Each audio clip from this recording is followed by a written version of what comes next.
So yeah, that's what Lucky Tosh is for. So I don't get stalked on the internet. I get left alone. That's amazing. That's amazing. Well, this is me also. Nice Hey, to dude. see you. Yeah, I'm good. How are you also? Yeah, I'm cool, man. Just riding out this bear market. But hey, look, we've been in it for 420 days. I trade the market actively every day. So I'm not worried. I think a lot of people are sort of sitting in fear at the moment, but you really shouldn't be. The one thing you've got to look at this crypto space at the moment is the fundamentals. Forget price. Bitcoin works at $1 or $20,000, and when it's lower, is actually more beneficial for you because the price can surge quicker. So it's attractive to investors at a lower price. And I don't think, I think we're probably close to the bottom of 21, possibly 18,000. I don't think not seeing that in the charts and what I'm looking at. But you might wick down there, but it's going to be short. But I think this is the best time. This is where millionaires and billionaires are made. This is how I made a substantial amount of money at this sort of time of the market in a bear market. So yeah, don't panic. That's the worst thing you can do. Understand that people buy low and sell high, and you need it to sort of capitulate. But in general, since the start of Bitcoin, we are still massively up. So yeah, crypto space will always flush out people. And if you look at the previous bear markets, they are not like this one. We don't have massive institutions like crypto.com, big financial banks, Binance, huge liquidity, Gemini Exchange, which is another big corporation which is doing crypto banking and cards and payment systems. So you've also got to look at, companies like BlackRock. And if you're not sure who BlackRock is, they're a $9 trillion investment fund that own $400 million worth of USDC. So there is big bucks in the space, and there's more coming in. And once things are regulated, I think for me, this bear market is a matter of months. I think before July, mid-July, maybe you'll start to see things recover. Thank you for giving us hope, because I had totally lost hope before. I had totally given up on crypto. What is remaining for me now is just to pick my bag and back to my village. I want to go and start farming. Anyways, that's a brilliant one. Thank you for putting us at ease. Welcome once again. So we'll be getting straight into the session. I just dropped a message in the group chat. We have 2 segments for today. We have the first segment, which is the basic introductory segment, where I'll be asking you some basic questions regarding the Ihodo token. Then shortly after that, we'll be moving over to the second segment, where we'll be having 10 random members come up to ask their questions. Cool. No problem. Yeah. So without delays, let's get right into it then. Segment 1, basic introduction. Okay. All right. So here's the first question for you. So, please give us a brief introduction of yourself and the team behind the Ihodo token. What unique experience does your team have that puts Ihodo in a position to be successful? Please tell us. Okay, so I'm 42 this year. I've been in business for 20 years, global business. I started my first company at 21 years of age, and I recently sold that in 2018 for just under $27 million.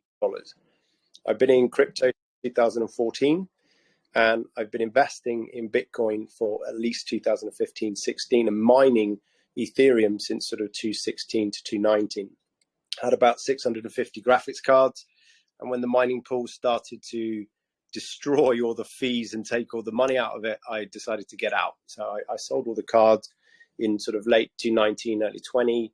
And at the time, I realized that there wasn't anything in the crypto space for what we've created.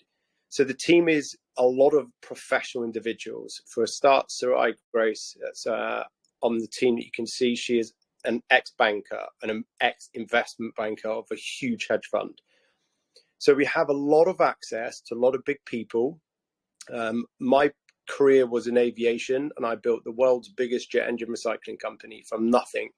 I was trading in 3 different countries with 44 individual staff, and I ended up basically working for 40 odd different governments, 20 royal families around the world, processing redundant aircraft, from crashed aircraft wreckages to royal families' personal jets. So for me, the connections in this space are no problem at all.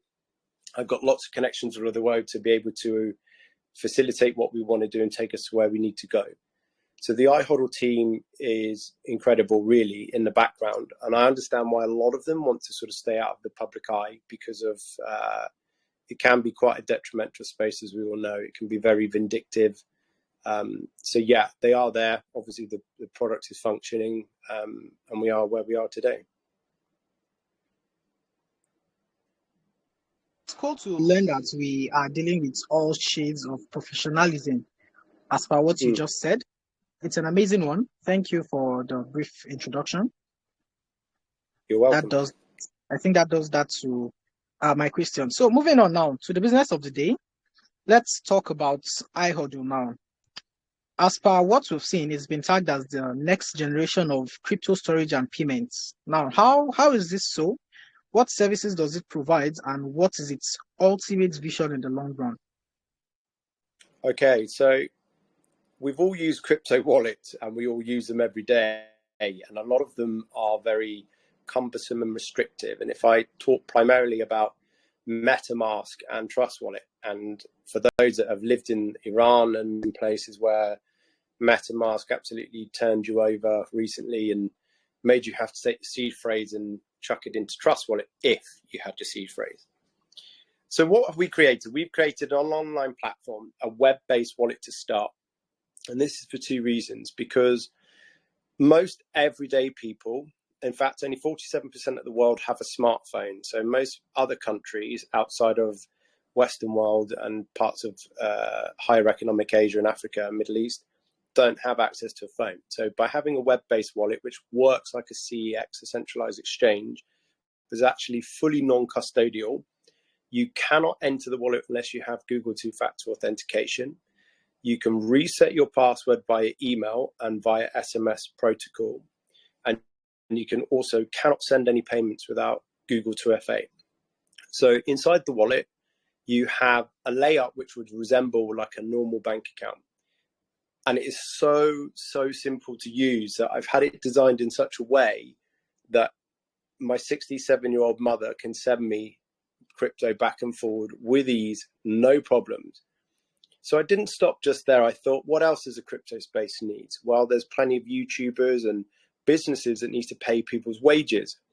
And every time you're sending one single payment, it's annoying. So now with us, you can send 10, 20, 30, 40, 50, if you like, payments all in one go. And you add them into your group.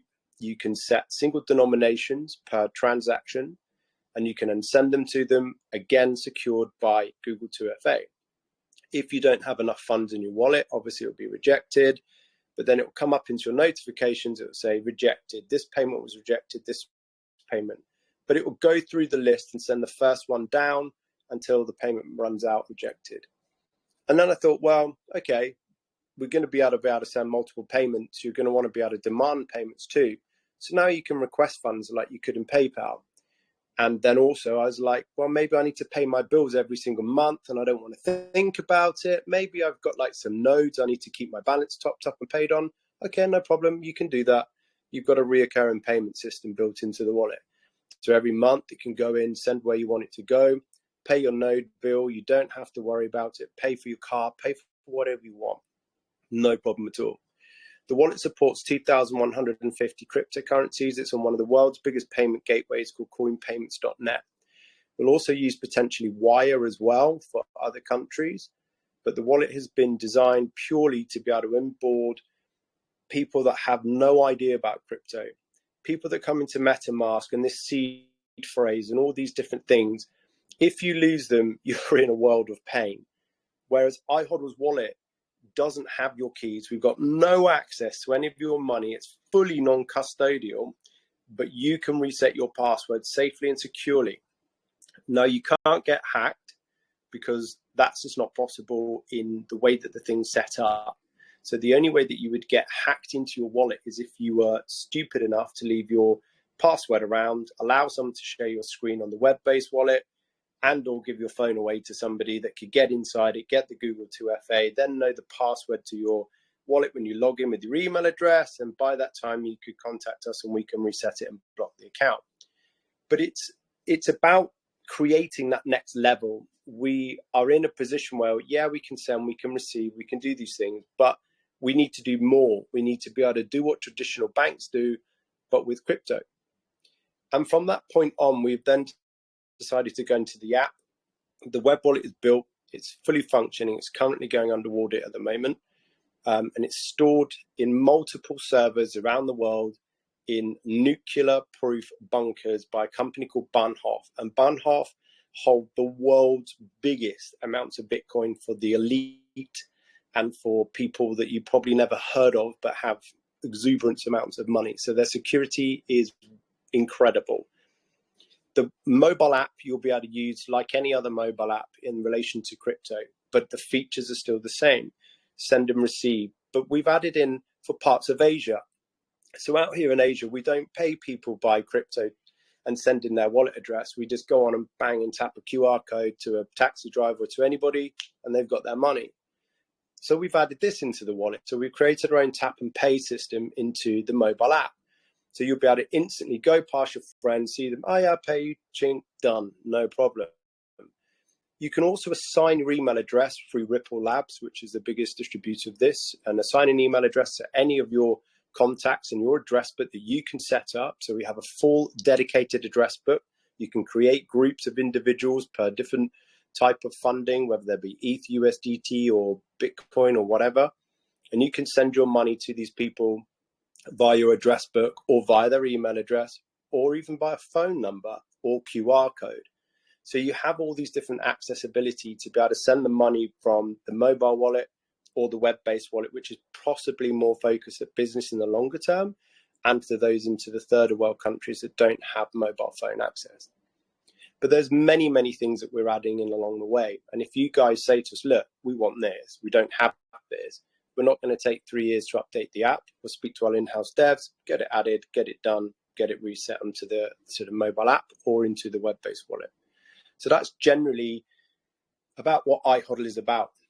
In the storage and the payment systems, we've got full integration with Ledger and Trezor. So you can put cold storage if you wish to, which I strongly advise. It's always a safe holding for long-term crypto keeps. You know, you can travel around the world with it. And the token. So the token is basically our entry into the market. And this is where things get really exciting. So HDL token was built as an ERC20 only because of one reason. It's the easiest platform to build on, safest platform to build on, and our dedicated blockchain is being built as an EMB, which is Ethereum Master Code. So our new blockchain will be built in around 3 to 4 months. You'll be able to stake the nodes. You'll be able to get rewards for the nodes. We're not going to tax you 40% like crypto.com. Got no interest in doing that.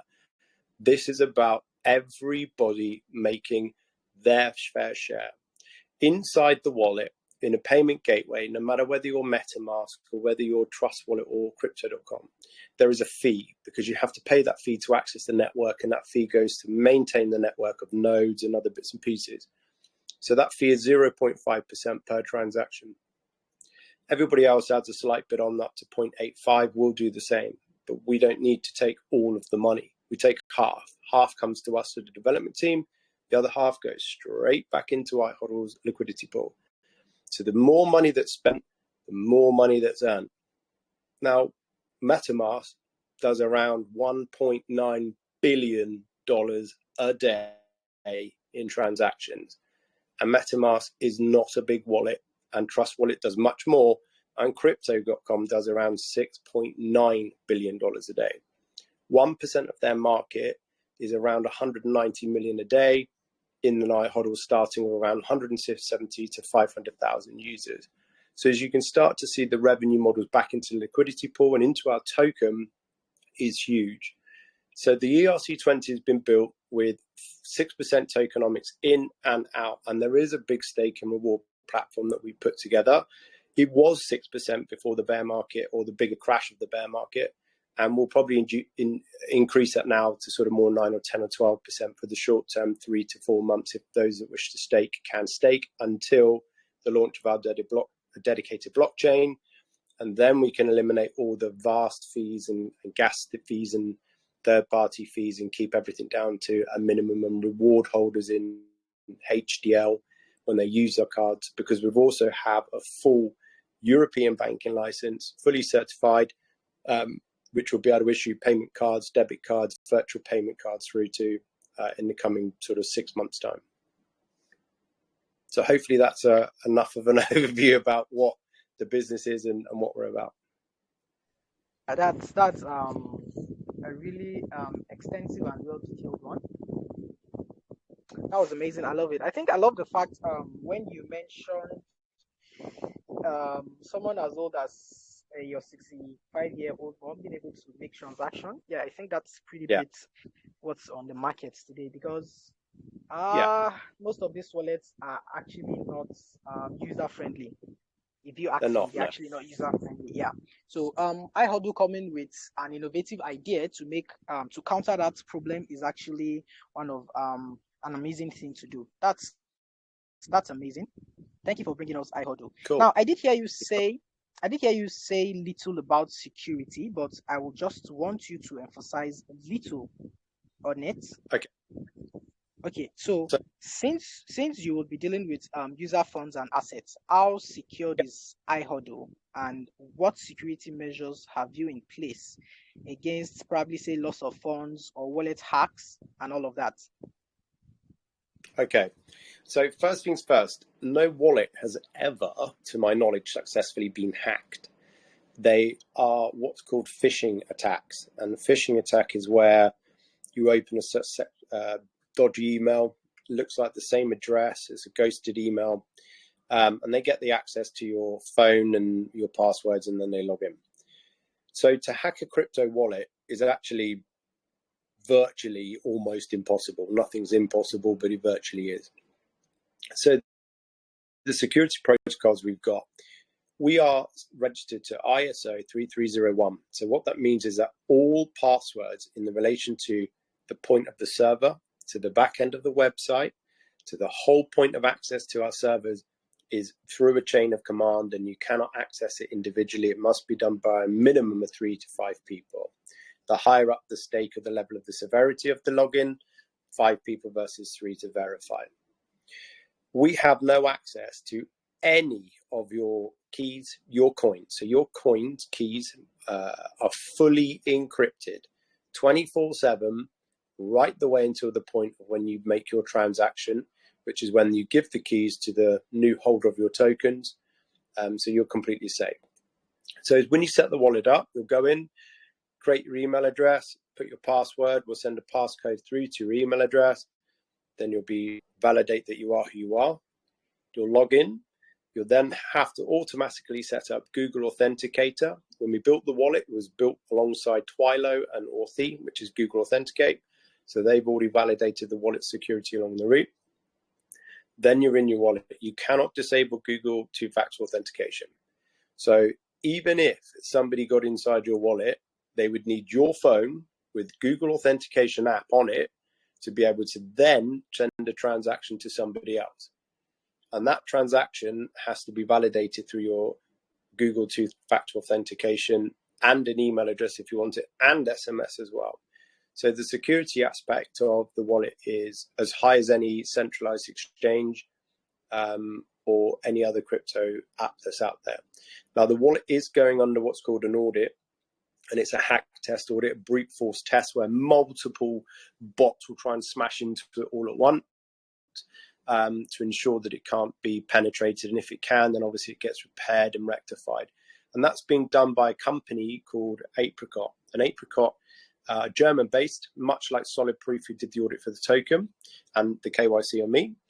And they also did the audits for MetaMask and a few other big name branded wallets as well. So we're going to do a couple of audits. I would never want to take somebody's money I've had it done to me, and it is heart-wrenching.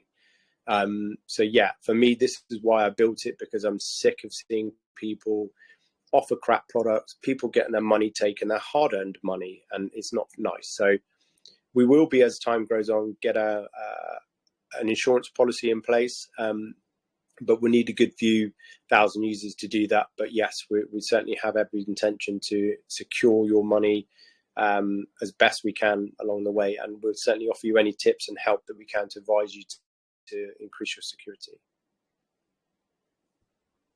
This is solid. This is back-to-back security, I would say.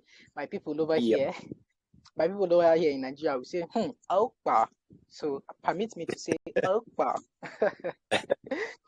That's amazing. That's amazing. All right. So moving on now, you did mention the Ihodo token. So the Ihodo token now, tell us, where is it currently trading and what are its utilities? Why is it needed within the platform? And if you can, please give us a complete breakdown of its tokenomics. Yes, no problem. So it's ERC20. Is not trading at the moment. We haven't added it to any platform at the moment in time. It's going to go through pre-sale, which is open to everybody who wants to come in. The tokenomics are as follows. There's 1% burn. So first things first, when you buy the token, all of the transaction fees are taken at the point of purchase. So we don't have to sell tokens to get fees. If you exchange an ETH or USDT, our proportion of the tokenomics are taken out at the point of purchase and the point of sale. So we don't need to dump tokens on the market. We can only sell the tokens that we need for the project, if there's projects we're doing or whatever else. So wallets are as follows. There is 1%, which is given straight away into the burn wallet. So 1% is burnt every time you buy. 2% goes into the liquidity pool every time you buy or sell. 1% goes into the development pool, and 2% goes into the marketing pool. And that's the same on the buy and sell. And that will be there for probably the next 3 to 4 months until such time that the blockchain is ready to release. So what does an Ihodo token serve? It basically serves awareness and functionality through the wallet for a later date and time. So when we issue the payment cards, you'll be able to get rewarded in HDL. And when you stake for the nodes to prop the network up and on your blockchain, you'll get rewarded in HDL. And there'll be many other things that we're looking to do to reward the holders, to consistently ensure that everybody wins. You know, the token is there to sort of generate funds back for our users. It's not about me building a wallet and becoming a billionaire. I've got zero interest in it. I've worked for plenty of them and I've never met a happy one in my life. They spend more money paying people to look on people that are already looking on top of them. So it's about everybody gaining. And this is what HDL does in Ihodo. So Ihodo allows the money to filter through the ecosystem, right to the bottom, right the way up through to those that wish to at the top. I could easily go to VC and raise 20, 30, 40, 50, 100 million. Not a problem. I've done it in the past, but I don't want to. This is for me about us. It's about the people at the bottom, people about earning money, and people about everybody getting something in it. So the token is purely for that.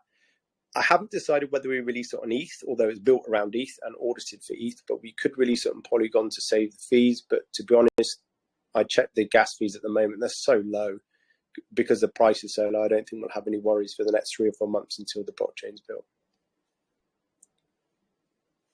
Hopefully that answers your question. Yeah, it does. That's amazing. So how about its trading fees? What about the trading fees on Ihodo?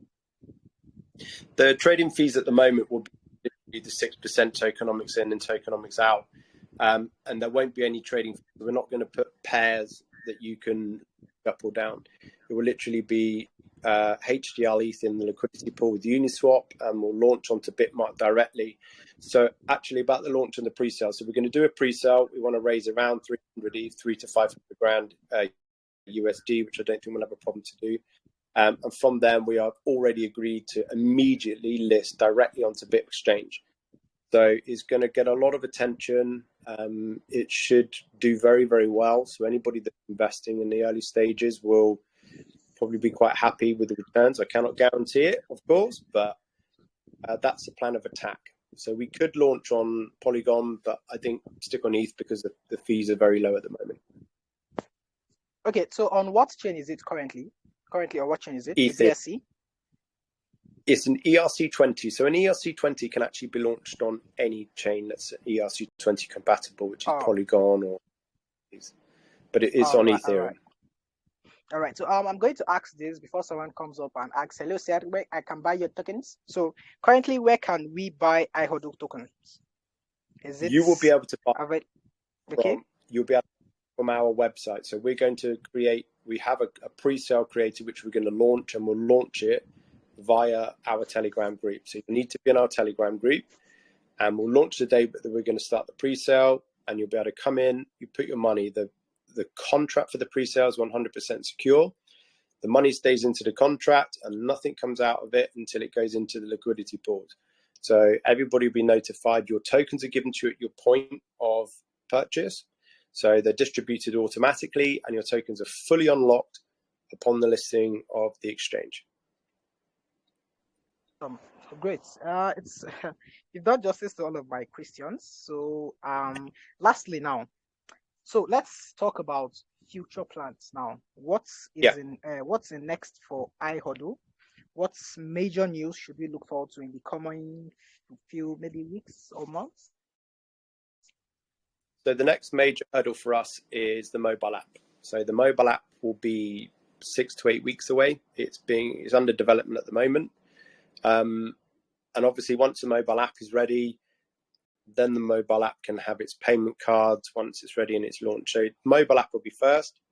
Then you'll hear about the staking nodes. So you'll be able to buy into the nodes to prop the network up. And then the blockchain will go on in 4 to 5 months, maybe at the worst case. And then we'll have a fully functioning crypto.com style blockchain under Ihodo with payment rewards and staking rewards and payment cards that you can do things with, or if you don't wish to have them, you don't need them. So lots of big news. Perfect. Thank God you did mention something I wanted to ask. Thank you for reminding me that. So about the cards. Now, how will that function? How would you give out these cards to users, and how do users qualify? Or just tell us something about these cards. How do they work, basically? So the debit cards are the same as any other banking Visa, MasterCard. So it'd be MasterCard that we're teaming up with Stripe. So you need to stake anywhere from $300 to $10,000 to $50,000 if you're buying the bigger cards with us. The cards have to be fully verified, KYC checked under European law. So the way that the banking world works of crypto, once you have a European license like us, you can then apply to put the same facilities in different countries. So you'd have to open an entity if they require it. So Singapore, Hong Kong, Thailand, wherever, to issue a physical debit card. If you are KYC certified, I am pretty sure that we can issue you what's called virtual payment card. And the virtual payment card allows you to send money, smaller amounts up to $400 in and out via cash, or if fiat money, however you wish to call it, and you'll be able to use it in a traditional manner. We will obviously launch in Europe first because that's where our license is based. However, under the Seychelles Holding Company, there are no major regulations or restrictions. So we can get away with a lot more for South America, for Asia.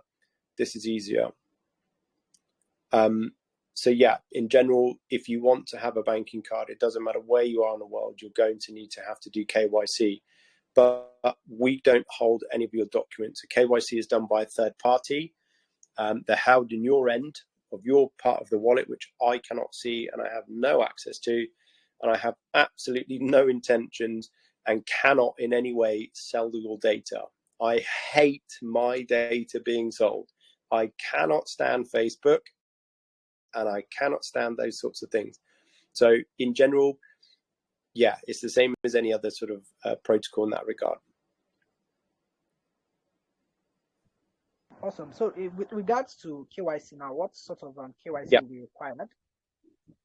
It's just general. You'd need to be able to put your passport and then validate with a proof of address, and obviously to go for a video call like normal, just to scan to make sure it's you that's actually the person, and that's it. I mean, under the European banking law, the KYC company that we use and the AML compliance officer will keep a copy of the KYC documentation, but it's only for the following. So your KYC documentation is only kept if you've committed fraud or intend to commit fraud or laundering money. So if you're not doing them things, then you won't have any problems of your information being shared by anybody. That's great.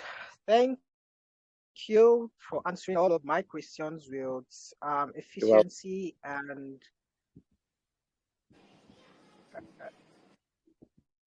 okay. I think I might have lost you. Yeah, sorry, I kind of network bounced me off there. All right, great. So that ends all the questions from my end. All the basic questions I could pick from your white paper and all of that. So now we'll be moving shortly over to the third segment, which second segment rather, which is the live Telegram live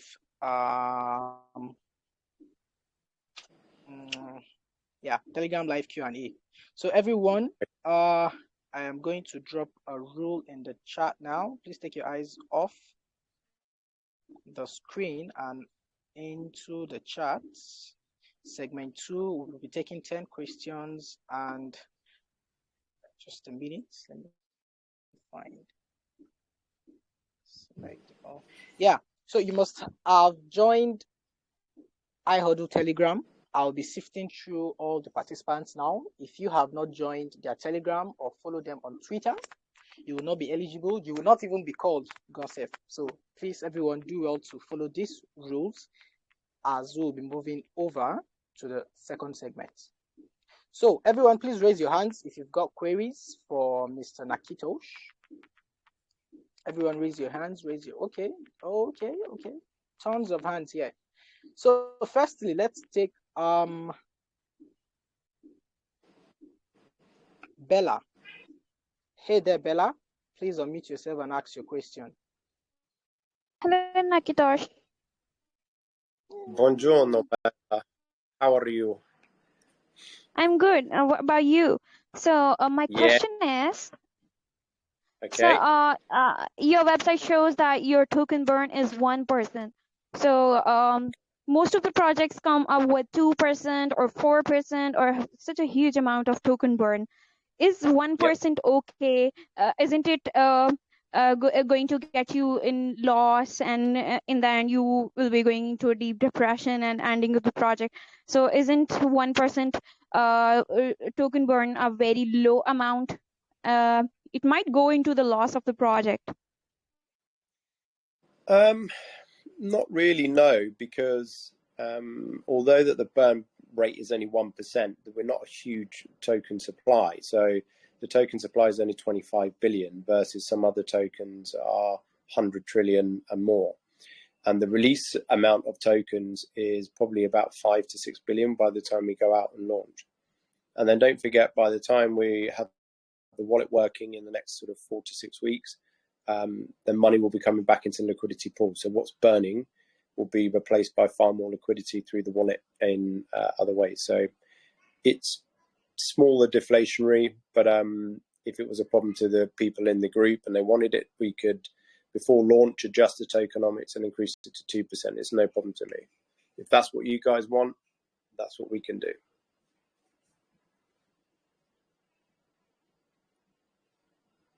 So you have a great project. Yeah, you answered it pretty well. And I've also seen that your token supply is a huge amount. Usually normal projects don't do this token supply. So it's going to be benefited. One more question. So what about the security, privacy, and legitimacy of the project? Because we investors are more concerned about the legitimacy and privacy and security of the project. So how do you satisfy your customers and your investors? Okay, so the wallet will always remain private. The wallet will never have any access to cards or anything like that. So The wallet's based and hosted in the Seychelles, and it's hosted on one of Bahnhof servers. So again, as I mentioned earlier on, the security aspect of the wallet is incredible. The servers are held in a nuclear-proof bunker, which is by a company called Bahnhof, and they hold the world's elite Bitcoin and cryptocurrencies. So most major cryptocurrencies all store their servers in these particular companies' locations. Privacy aspect for Web 3.0. For the wallet, we've got no interest in any of your information. We cannot touch it, cannot take it. It's non-custodial. You have access to all of your private keys at any time you wish to have them. We don't have access to it. So that's just the wallet. Obviously, the mobile app will be for the exchange, which is enable you to transact on multiple different coins at any one point, which you can also buy through the wallet, through the swap, through the payment gateway.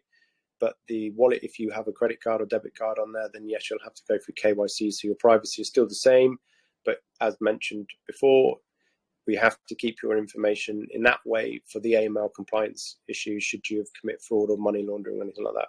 But if you're just using the wallet side of the project, then you don't need to worry. It's Web 3.0, fully privacy to you. I don't have access to any of the information that you store, your passwords or anything. So it's completely private and secure. Thank you, Bella, for your questions. Please, everyone, let's keep our questions at one so that we'll give others a chance to ask their questions as well. So up next, we've got Lord Anthony.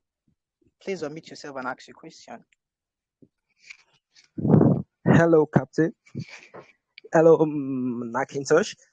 Thanks for this great opportunity. So, yeah, straight my question. Yeah, going through your white paper, I saw you said you're going to offer HDL in 2P. Yes. So you said you offer HDL in 2 pairs. So so I'd like to know why, and also I'd like to know how efficient is the with the integration of your wallet be with other wallets or launchpads. Sorry, what's the integration? Did you say with other wallets and other launchpads? I think that's what he said. Integration. Yeah. So I'd like to know how efficient. How efficient. Sorry, carry on.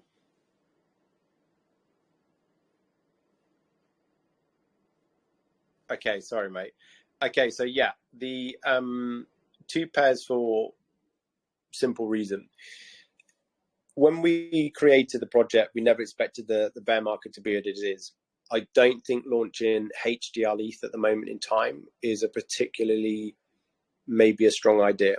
In a trader that I'm in, with ETH 2.0 and the merge coming up, it's safer and better for us in the long run as a team and a community to have 2 options. If we are pegged in USDT on the exchange, so much cheaper to buy in and buy out for you guys, versus ETH can bring the token value down, obviously with the price of the way that Ethereum goes up and goes down. So we'll create a small pool of Ethereum on Uniswap, and we'll put a big pool of liquidity exchange on Bitmart. So it just keeps everything safer, because by the time we then convert into our own blockchain, then we'll transfer all of the liquidity into the new blockchain. So you have your own tokens on a snapshot, and probably give you a bit more. So you'll be able to then have a better sort of pool going forward. Otherwise, if we put all our eggs in one basket, even in a bear market, you've still got to be sort of safer and look across all permutations. So that was why.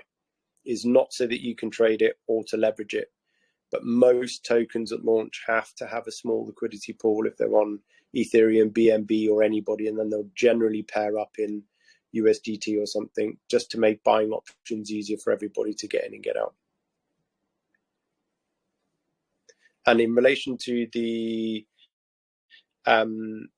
integration, so yes, we fully can integrate with everybody. So if we want to go onto OpenSea, you can go and do Wallet Connect and connect up and buy from NFTs the same as you can with everything else. So it integrates with all platforms, connects with all platforms via Wallet Connect the same way with the API that you would do through MetaMask, Trust Wallet, or anything like that. All right, thank you, Mr. Macintosh. Hi, Captain. Well, Thanks. Thank you for your questions. So up next, we've got, let's see. There's this anonymous guy I saw here just now, but I think he left. Well, all right, let's take Elon Moist, legendary name. Okay, would you like to hear from someone then? You mentioned the name just now. I just saw a name come up. Is that Elon Moist? Yeah, take Elon Moist. What a cool name. Yeah, Elon Moist is the bad guy. Let me unmute him. Hello, Elon. Okay, hello, can you hear me? Hey, how you doing? I'm good. So, firstly, I would like to commend your presentation. It was nice. So, straight to my question, I would like to know, pertaining your wallet, you made mention of Google Authenticator, and now we know these days many users complain about lost keys, lost phones, and the likes. Can you hear me? Yep, I can. Okay.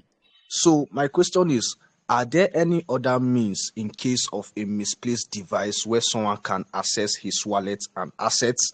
Also, I would like to know, do you plan to include more methods in which users can verify their identity apart from using Google Authenticator? Absolutely. So yes, so the answer to the question is yes. If you lose your password, you can reset your password. No problem. You don't need to go through all this seed phrase thing that you don't have. No issue. You'll be able to reset it and it will be sent to your email address, which you'll need to either validate via SMS, which I can put through to your phone, which you can set up in your end, or again, use Google Authenticator to reset your phone. So if you lose your phone with Google, you can reset your password through your email address, but you will need to automatically set back up again with Google Authenticator on another phone to be able to validate what you've done inside.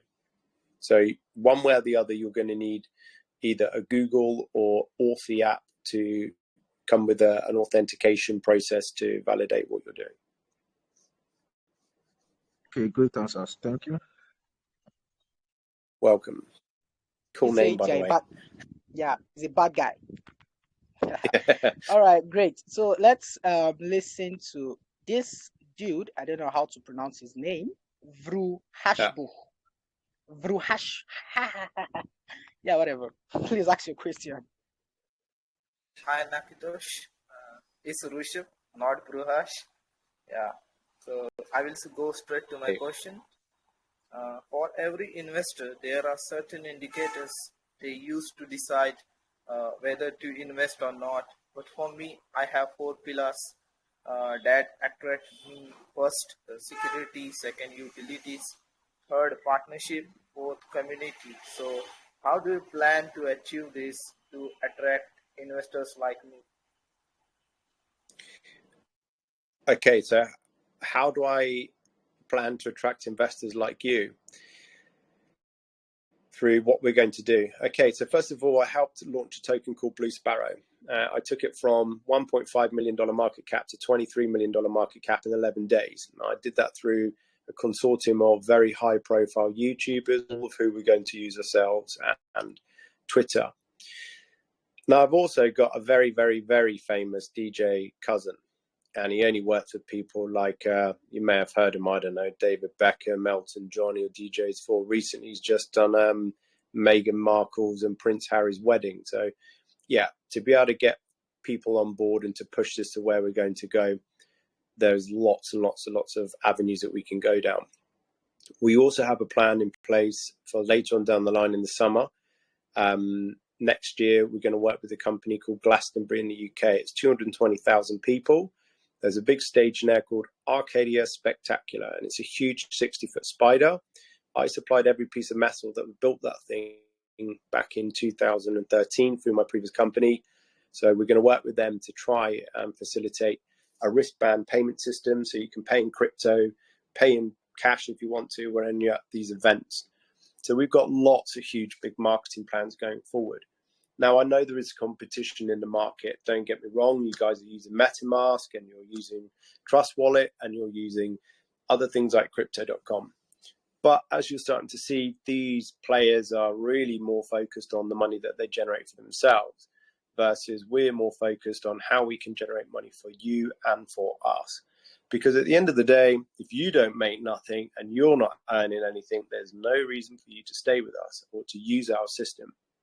So this is a primary focus, is to keep you happy, keep you on board, and keep you in the game. So we'll keep finding ways to work with you and find out what the team and what the community wants. And if you want a line of NFTs, then fine, I'll just go and speak to some very famous artists I know, and we'll go and build some NFTs, and that's what we do.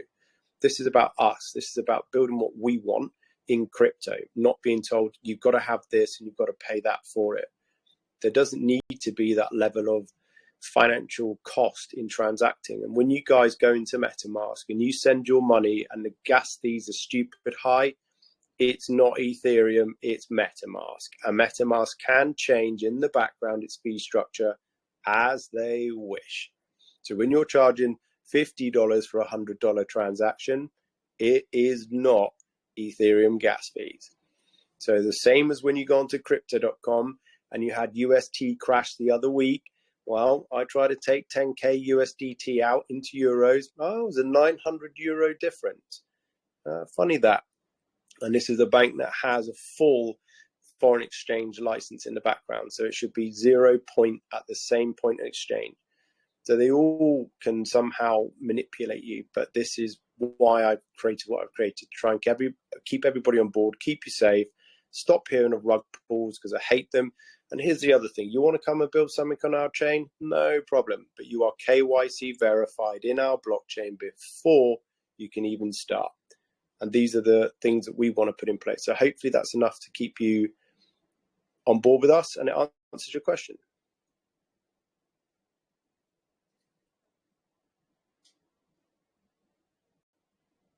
I think he's gone. That does answer his question, I think. That's good. All right, so let's move on now to Pro Martin. Hello, Nakitosh. Hey, how you doing? I'm good. So my question is regarding your iOS and Android app. You mentioned something about it earlier, but you said it will not be launched until your Class 3 VFA license is issued. Yeah. So when will that be? And also about your facial recognition. How experienced are the developers? I'd like to know. Okay, so here's our experience. The developers are, first of all, we passed the audit with no risks at all. Just informal risks on the first time, straight off solid proof on the crypto exchange. The guys that are building our product, both in iOS, Android, and the web-based system and the blockchain, are 10 years plus. They are absolutely incredible. And they are just like me. They're in crypto like you. So they don't want to build something that's no good. They work directly with Open Zeppelin, with people like Certic.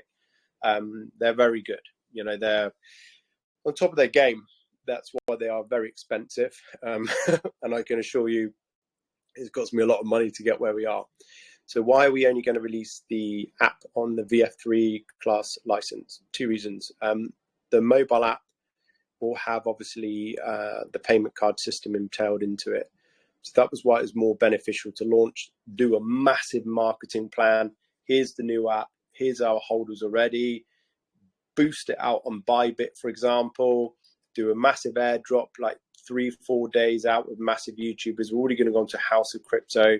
Let's go on to Bybit for the sake of the 80 grand that it's going to cost. Oh, it does take money, by the way, to take marketing videos.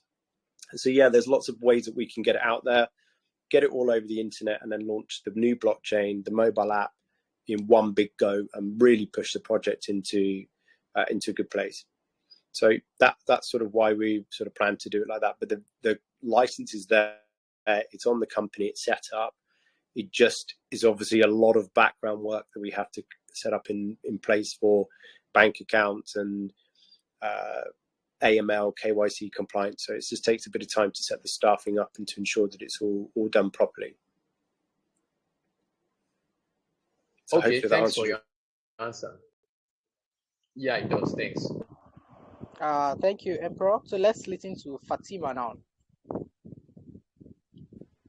Hello, how are you? Yeah, I'm good. You?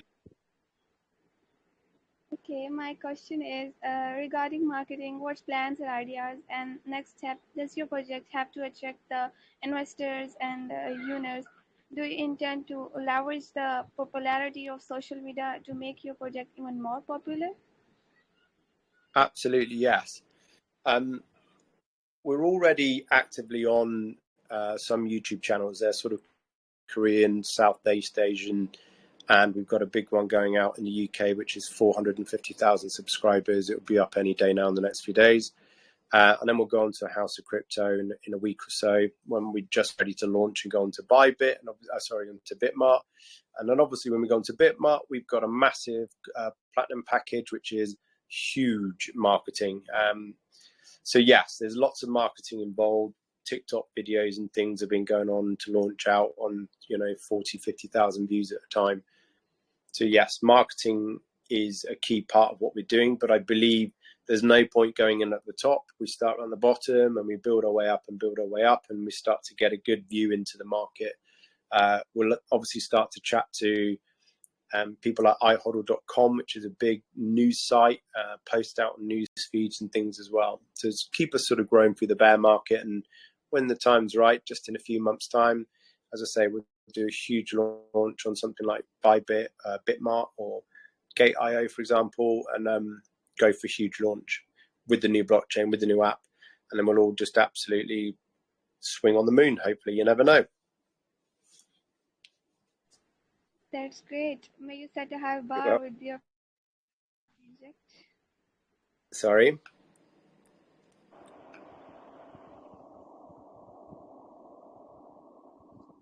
Yeah, thank you, Fatima. I believe she said, "May you shake Kineko with your projects." That's amazing. Thank you. So let's hear next from Captain Levi. Captain Levi has been here. Captain Levi is a wannabe fan of mine. Captain Levi, where are you? He just disappeared. All right. So let's hear from someone else then. Let's see what Henry Nguyen has to say. Henry Nguyen, you have been allowed to speak.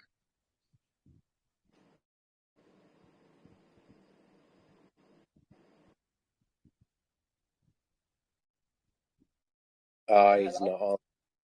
Yes, hello. Can you hear me? Hey. Yep, I can. Yeah, can you hear me? Yes. Can you hear me? Yeah. My question is, how did you get the committee involved in implement the project, and how do you build a strong committee to collaborate? Sorry, could you repeat that slowly, please? I couldn't understand what you said. Yes, okay. How did you get the committee involved in the development of the project, and how do you build a strong committee to collaborate? Okay. Yes.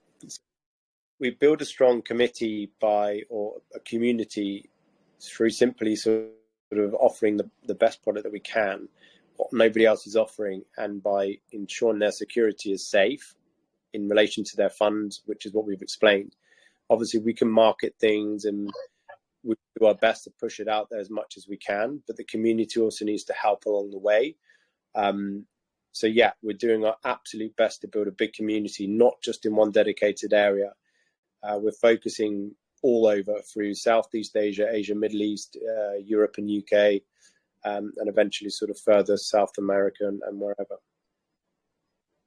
So hopefully that answers your question. Yes, okay. Thank you for answer. Can we take crypto? All right, say who? Crypto Girl. Crypto Girl.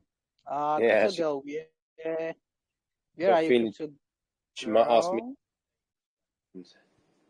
She sent you a DM, yeah? I'm not sure. All right, because that's against the rules. They are not supposed to send you DMs. Sorry. Okay. No, she hasn't sent me a DM, no. All right then. So, Crypto Girl, can you raise your hand? You are not among those raising hands. The participants are not here. I can't find her name here. She's marketing manager, just below John Franken, a few down, I think. Okay, before Ozan.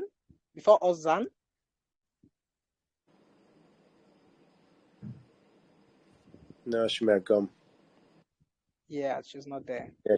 Okay, Oh. let's take King Levites then.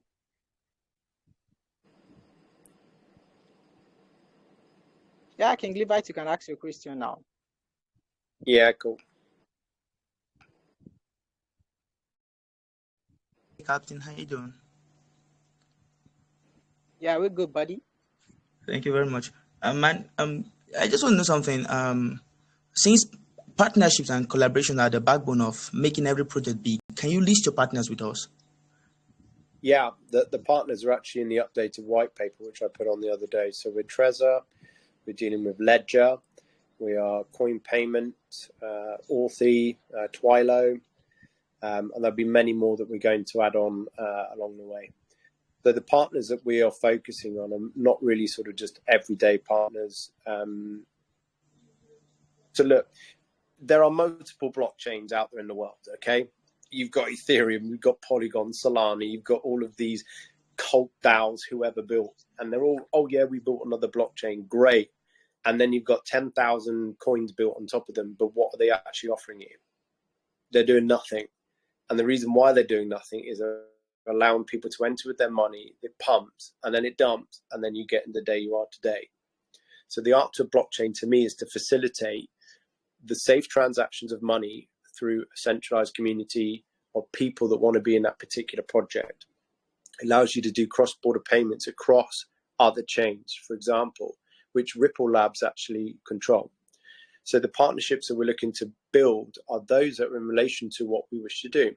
For example, I've been a very high-standing customer of American Express for many, many years, and I love the way that they work, some of the reward systems that they give back, much like Marriott Bonvoy, for example, or through my huge extensive aviation background, maybe there are plenty of airlines I'm in contact with from the Middle East, having worked for sort of sultans and the sheikhs and things in Dubai, that we could be in contact with to discuss about air miles, air points, and these different things in the future. So for me, the project that we're going to take on board going forward and the partnerships that we build are in relation to beneficial points to our holders, not just someone that wants to create an NFT collection. However, if Nat Bowen, the most amazing artist in London, whose work is truly sensational, wishes to build an NFT collection on our chain, then by all means, she certainly will be. That's a different level. And that's the sort of thing in the partnerships that we're creating there with people that are beneficial to the product, beneficial to you, and beneficial to the security of the network, not just anything. So hopefully that answers your question. Yeah, sure, it does. Thank you very much. You're most welcome. Thank you for your question. Limbano, Divano, yeah, whatever that was. So next up we have Captain Levi. Hadia, if you're there, please kindly help me unmute Captain Levi. I don't know, my Telegram is acting up and I cannot unmute participants at this moment. Come on, Captain Levi. You can figure it out. Hadia, please help unmute Captain Levi. I cannot unmute participants for now. I don't know why my Telegram is acting up. This app will crash someday. I am positive. No, I build Telegram or Discord if I would in a second. I've had this conversation with my devs so many times. Is this frustrating, isn't it? Yeah, exactly. I'm trying to scroll. I keep seeing him, but I don't know. I'm clicking unmute, and it's not just popping up the unmute button. And I guess Hadia has gone. And I guess Hadia has gone for a swim, so she can't. Okay, let's take someone else then. Captain, hi Nakito. Hi. Is that Hadia?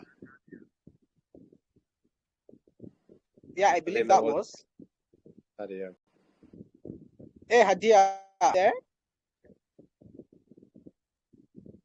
I'm here, but I can't unmute anyone. We really you. All right, good. Okay, so let's take someone else and let's take this dude. Okay. I don't know your name right now, but I just unmuted you, so please unmute your mic and speak.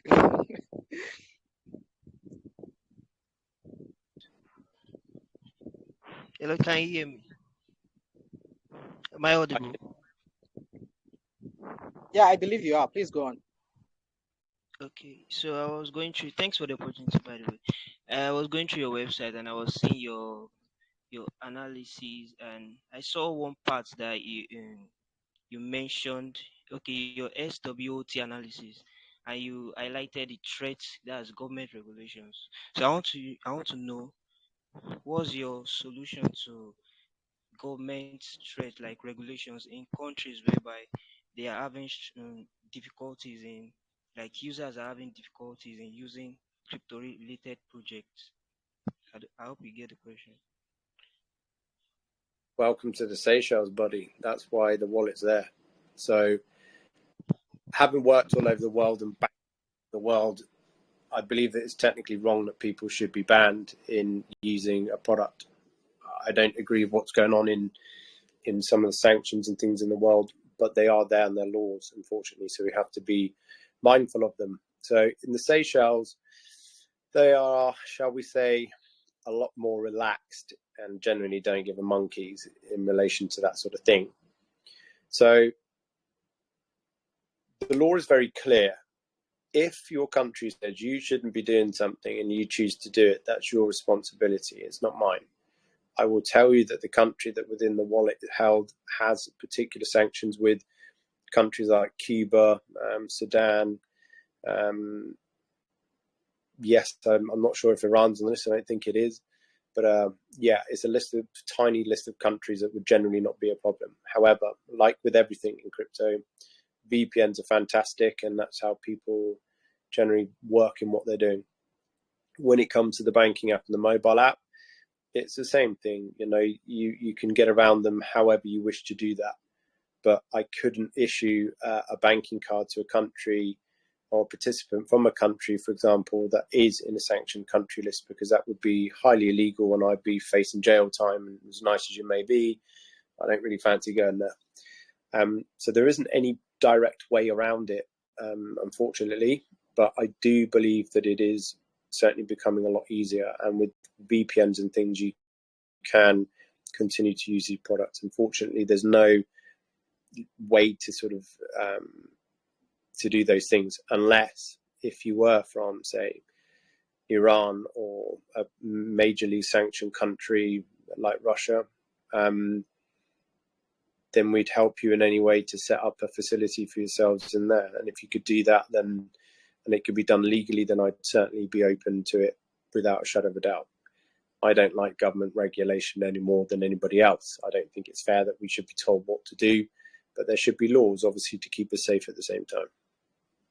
So I hope that answers your question. It's yeah, it's a very difficult subject. It's not an easy answer. It's way above my level in anything. So yeah, unfortunately, yeah, it is sanctions. You have to abide by them to a degree. Thanks. I wish you the best. Thanks for the opportunity. Finally got a hold of Captain Levi. Yes, now you can speak, please. Hey, Nakitosh. Hey. Appreciate you, Captain Black, for the opportunity. Telegram is just acting crazy today. Here's my question. Give me a second. Let me circle back. In your demonstration, I actually heard you said you had a minimum of $400 for virtual wallets. Now, my question is actually, what's the transfer limit frequency of these virtual wallets? Is it daily? Is it monthly, or is it weekly? And when you say someone can pay for this virtual card, what requirements do they have to meet to be able to get this virtual card? And will the virtual card also work in non-cryptocurrency countries? Yes. So the crypto card will work in anyone in the countries that we move into. So much like Gemini or Binance or Crypto.com. So the way that you do it is you'd have to go to the specific country. Generally, somewhere like Europe is covered, or UK, or Asia in a whole, and operate your license through that area. So we'd have to set up an office and staff to facilitate it, but it's generally certainly doable. Most countries, to believe it or not, are not anti-crypto. I know people think that they are, but they're not. I didn't understand the first part of your question. You said about the wallet, about money going in from the wallet into the liquidity pool. Well, obviously, if we have high volumes of money that will go in daily, we'll buy and burn or buy and drop into the liquidity pool, whatever anybody, the community wishes us to do. If it's lower amounts, and we'll accumulate it and drop it in weekly or every few days. It just depends. There's no set rhythm. It goes into a different wallet that will automatically be transferred in. So we can decide that as we wish to. Oh, all right, Macintosh. What I was actually asking, you answered the other part of the question. What I was actually asking was that how often can I transfer the limit of $400 with this virtual card? Is it daily limit, monthly limit, or a weekly limit? Okay. Yeah. So if you're on the virtual currency card, you could only do $400 of fiat currency on a virtual currency card. So it's a bit like when you use contactless, for example. So if you go into MetaMask or any of the wallets and buy crypto via your debit card, the limit is $400 or 400 euros a day. So you'd be restricted to the same amount. Oh, all right, Macintosh. Got it. I'll be forwarding the rest of my questions in your Telegram group. I really wish the best. You explained quite a lot, so I really appreciate. Thanks a lot, Captain Black. Thank you. So, yeah, thank you, wannabe Captain Levi. I don't know why you chose to also be called Captain. That's by the way, anyways. So, do you want to do more questions, Nakitosh? It's fine for me. Yeah, it's no problem. I've got time if you guys have. All right, great. So let's hear from Maxwell. Let's hear from, Maxwell Original. Hello, can you hear me? I can. Sir, my question is, how many years have you completed your project so far? As you know, people don't trust new project quickly. What are you going to do about your project so that you can assure your audience or your investor that the project will do very well in the coming future? First question. Second question, everyone knows that India is a very big market. Yeah. Sorry, bro, you're limited to one question per session. We don't have time, so please just answer the first question, Josh. I'll answer that quickly, but is it okay if he answers this question about India, if that's possible? Because it is a huge market. All right, then. Per request, Maxwell, you can go ahead and ask. So what's your question about India, Maxwell?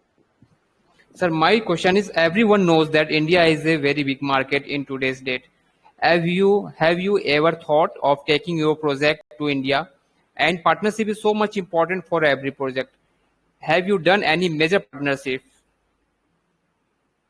Yeah, I mean, obviously through my previous businesses, partnerships all over the world. But where we are at the moment, obviously, yes, we've got partnerships with Ledger and Trezor, both cold storage, which is huge. We're going to have our own dedicated Ihodo made Ledger and Trezors built. Obviously with Authenticator, Google Apps and different people at the moment, but we will build more partnerships as time go on. I know there's partnerships with people like Crypto.com there, things such as they offer Netflix, I think, for free, and something else that they pay for it, Spotify. So yeah, there's plenty of ways that we are working with lots of other big companies in the future to come in the coming weeks and months to be able to offer something similar or better. Now, yes, you mentioned about India.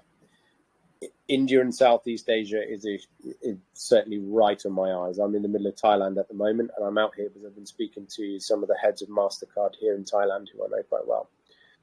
So yeah, India does appeal to me, but obviously India has regulations and laws, and I don't fancy just going around them. So yes, we will. It is a big focus.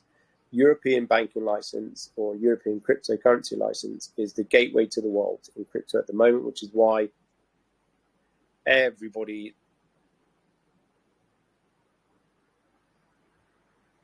regulations required to get it, and I can assure you it is not an easy task. This project started for me in 2018.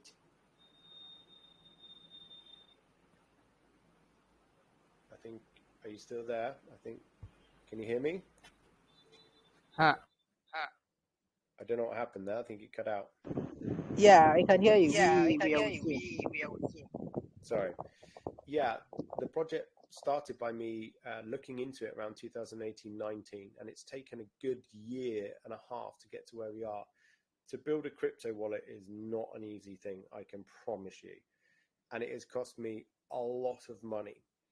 A European banking license is 750,000 euros deposit. That's what I've had to put in the bank just to get the license. Forget the wallet, forget the other things that I built.